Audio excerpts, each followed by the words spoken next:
Hi there, Dr. Brian. On Thursday in my wee hoose, thought I'd just do a quick catch up. I've had a bit of problem doing some uploads of late, so I've done a Facebook Live because they always work. So one of the broadcast on Monday, which ended up being on Facebook because the YouTube wasn't playing, was talking about the concept that we are we're physical, we're emotional, we're spiritual, and the physical world is a manifestation of where we are in the other two dimensions.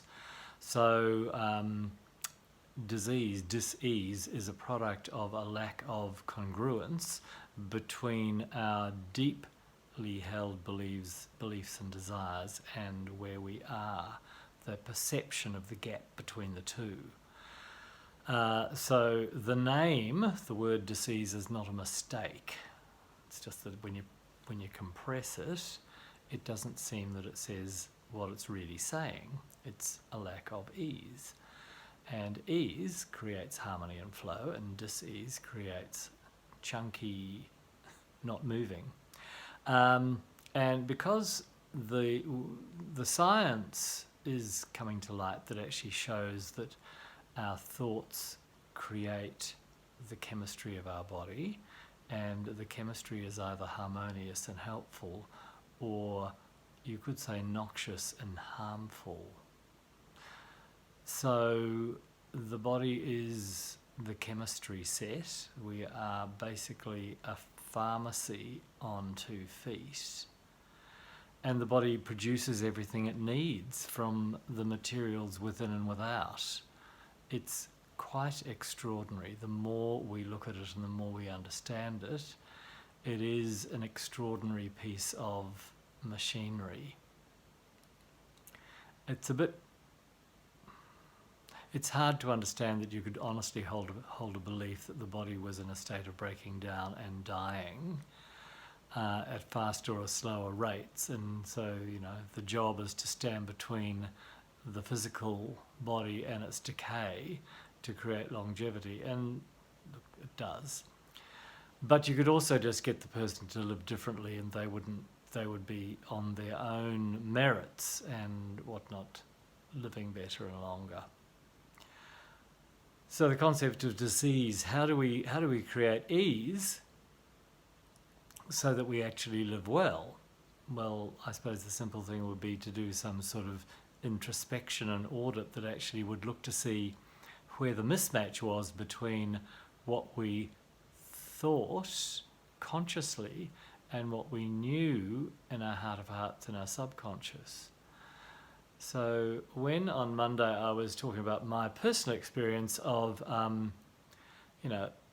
knowing when I was, just when I was between 8 and 10, I thought men were amazing. I couldn't understand why everybody didn't agree with me. And then in my teens I worked out that, that's just, don't tell too many people about that. That's not a good thing. And, it took 15 odd years on. So in my 30s, I finally gave up the pretense and first of all said to myself, you're a gay man. And then I can tell some other people, and they may or may not be happy with the news. I would say that my mother was not particularly excited by the news. My father had gone to God, so wasn't available for comment, but he may have been understanding but nevertheless unhappy. And, friends said, seriously, why would you tell us something that was obvious? But personally, it was sort of like this enormous relief that I didn't have to put energy into creating the firewall around what I thought to create an outward effect. And it's extremely wasteful of energy. I'm sure, I believe it's a function, or one of the reasons I had no career of any merit until after that, because I was spending too much time with my finger on the dike. I couldn't leave or the city would flood. So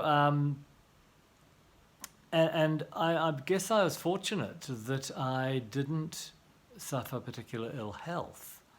Um, I did have filthy gallbladder incidents for a spell.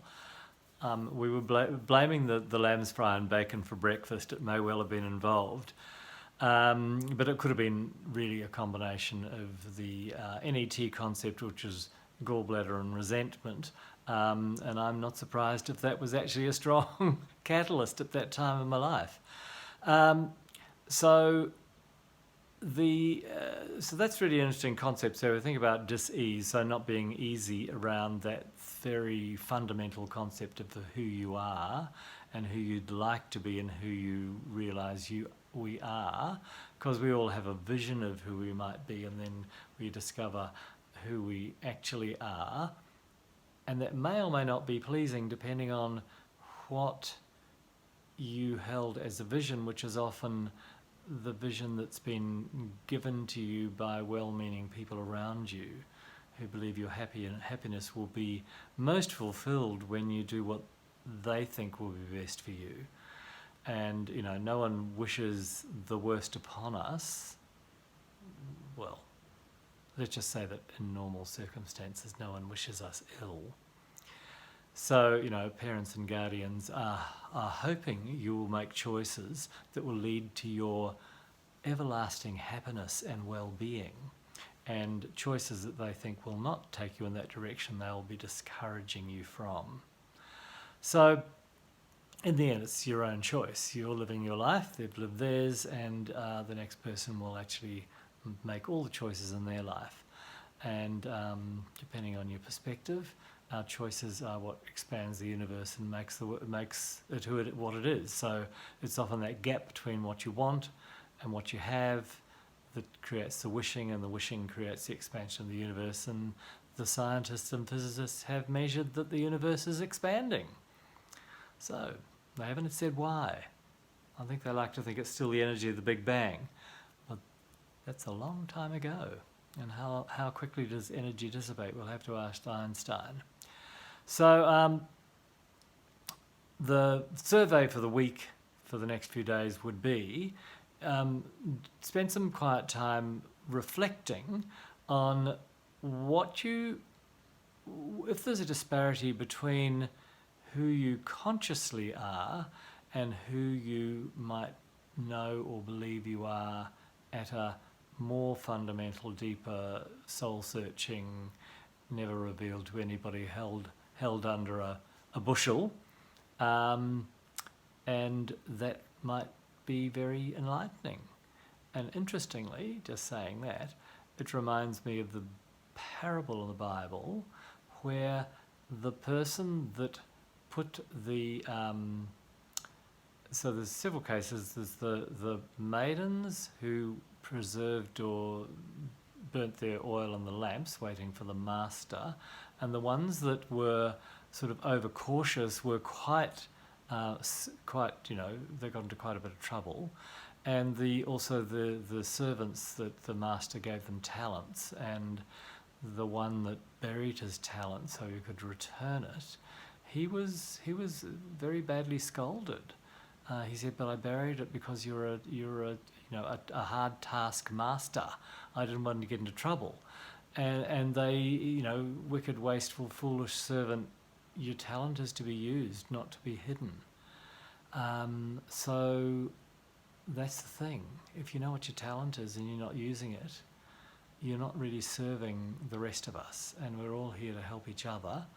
And each of us have unique abilities that we can bring to the big game of all of us.